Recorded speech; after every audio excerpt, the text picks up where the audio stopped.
Selamat datang kembali di materi sistem basis data. Pada kesempatan kali ini, kita akan membahas mengenai pengguna database atau pengguna sistem basis data. Kira-kira siapa saja, lalu bagaimana penjelasannya, simak terus videonya. Oke, jadi pada materi kali ini kita akan membahas tentang pengguna database atau pengguna sistem basis data. Pengguna sistem basis data sendiri itu ada empat macam golongan pengguna sistem basis data.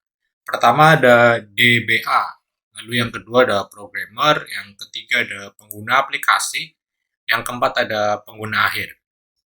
Kita bahas satu persatu.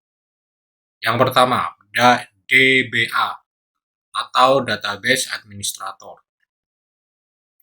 DBA ini adalah orang yang bertanggung jawab terhadap pengelolaan basis data. Tugasnya yang pertama, mendefinisikan pola. Lalu yang berikutnya, dia juga bertugas mendefinisikan struktur penyimpanan dan metode akses. Metode akses di sini yaitu mengenai tentang pembagian hak akses di setiap user. Dia bisa create kah, dia bisa read kah, atau dia bisa hapus dan delete kah. Lalu yang ketiga, tugas dari DBA yaitu membagi hak akses user. Jadi tadi telah saya sampaikan bahwa DBA ini nanti fungsinya, tugasnya, dia akan membagi hak akses setiap user. Jadi tidak semua user memiliki hak akses yang sama. Misalkan si A ini dia bertindak sebagai admin, maka dia bisa update, bisa delete, bisa insert, dan bisa membuat database baru. Misalkan seperti itu. Lalu yang keempat, dia juga bertugas untuk memantau kerja sistem. Lalu yang kelima, dia juga bertugas untuk menentukan keamanan data. Lalu tugas dari DBA yang terakhir yaitu merencanakan backup dan recovery. Itu adalah tugas dari Database Administrator atau DBA. Lalu berikutnya kita akan membahas tentang pengguna basis data yang kedua yaitu programmer. Programmer ini fungsi dan tugasnya yaitu untuk membuat aplikasi dan menghubungkan database yang tadi telah dibuat.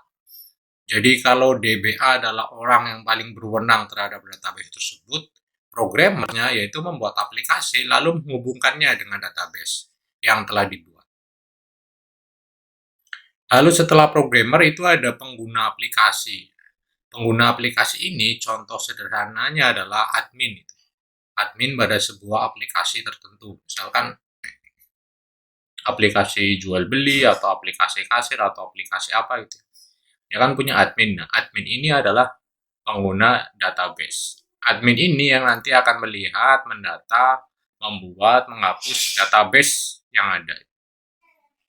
Lalu pengguna database yang terakhir adalah pengguna akhir. Pengguna akhir di sini yaitu maksudnya ialah pengguna end user. End user itu seperti pemakai gitu. Misalkan teman-teman memakai contoh-contoh website tertentu gitu ya, atau aplikasi-aplikasi tertentu, itu teman-teman termasuk ke dalam pengguna akhir dari database. Oke, tadi adalah macam-macam pengguna database atau pengguna sistem basis data. Lalu berikutnya yaitu tugas ya.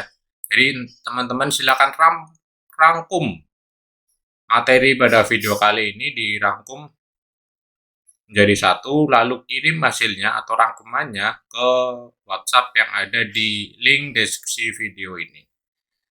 Oke, sampai jumpa di video kita pada pertemuan selanjutnya. Semoga selalu diberikan kesehatan, kelancaran, dan kemudahan. Sekian, wassalamualaikum warahmatullahi wabarakatuh.